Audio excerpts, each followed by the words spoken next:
Hey guys, welcome to this video. And today I'd like to show you how to install and how to use the MIDI to piano add-on, which is more like a modifier, so you can animate pianos with MIDI files. So this is an example file.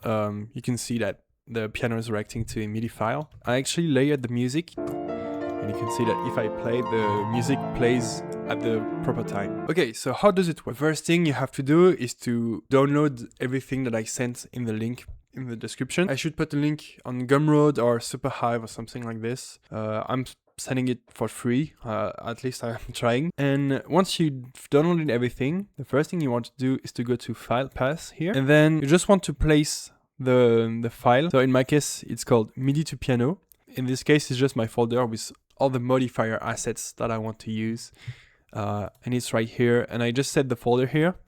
So you can see it's set right here, and then I just hit save preferences. And the second thing you want to do is to go to add-ons, and then here install from this, and then you just want to install the MIDI to CSV.py, which is a Python file, a Python script. This will be useful to convert MIDI files to CSV, which you can read directly in Blender with geometry nodes. Once you've done all of that, you can just take any object like this one and add a modifier to it. So I can just go in the modifiers tab and look for MIDI right here and MIDI to piano. When I click, I have a piano right here, and I have a few controls. So I can first set the CSV file, and I can transpose, set the keyboard, etc. The first one I want to show you is to the key count. So you can actually control the keyboard. You can transpose it like this. So if you don't want the keyboard to start with like this note, for example, you can just transpose it for it to start at the one you like. And this keyboard is just like the built-in keyboard, just for previewing. You can actually use it. If you render it, you can see that it looks not nice. So if you want to use this keyboard, you can use it. But if you want, you can actually click on geometry, and it will use your input geometry as a keyboard. But I'll show you later how it works after I set the CSV. So you can see that it does not actually read MIDI files, which is a bit sad. But the Python script that comes with the add-on is actually here just to convert MIDI files to CSV. So you can just open a new area right here and change this to geometry node. Right here you can see it's inside of the modifier, but we're not looking at it. We just want to go in the end panel into MIDI right here, and you will want to install MIDI dependencies.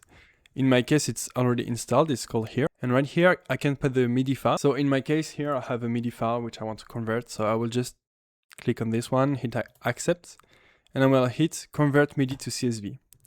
And then once you can see here, CSV created, this means that I can close this area and select it right here. So you can see now the path where I had the MIDI file, I have now a CSV, which is right here. And I can click accept, and now the music is ready to play. So I can go into built-in, and if I hit the spacebar, you can see there's like an animation already playing, and the animation is moving accordingly to the music. In my case, I have the music file, which I can just put here just to make sure it works right here. So if I place the music at the start of the timeline and go back here. Okay, so it actually works, which is nice. For now, I'm just going to remove the music. When the music is playing, I cannot change the key count, which I cannot do anything anymore. And it's because I'm using the simulation approach for the animation, which means that I'm actually simulating the movements. So it simulates how the key presses down, and it's supposed to look nice and realistic. But since you can't do anything, because I'm actually caching the animation, you can see the purple line right here. I can change this to pre-calculated, which means that now there is no animation. It's just play or not play. It's either down or up. So it's less realistic, but it's nice for preview, which means during the animation, I can actually change the amount of keys and the transposition. And I can also transpose the music itself. So in the MIDI tab, I can transpose by a semitone. If for some reason the piano is not reacting properly to the music, and you know that it's in a specific scale, you can just change the semi-transpose, or you can actually lower it down by a whole octave right here. And you also have the speed and the offsets. So if you want to offset the music, and then once you're happy with the animation, you can just set it to simulated, and now the animation will will look nice. And the cool thing is it actually reacts to the velocity.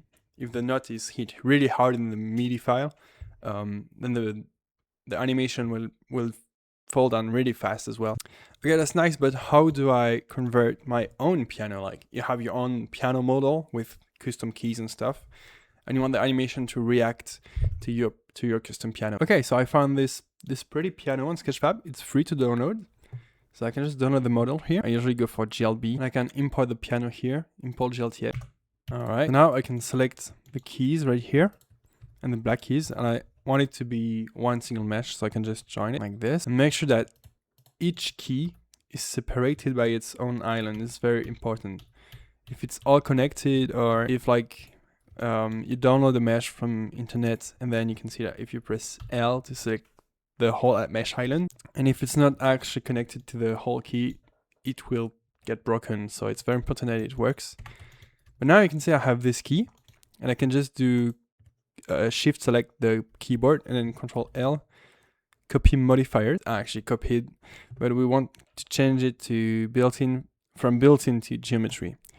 So now it's actually using the geometry, and I can remove the old keyboard which we used. You can see that if I press play, it looks like it's working, but it's a bit weird. And this is because the key order is very important. So basically the modifier is trying to find like the lowest note of the keyboard, which is right here, and the highest pitch note, which is right here. I want to specify in which axis. So if your keyboard, for example, is like not oriented on a specific axis, it won't work at all. So that's very important. In my case, you can see that the positive X is on the right, that you set right here in the key order.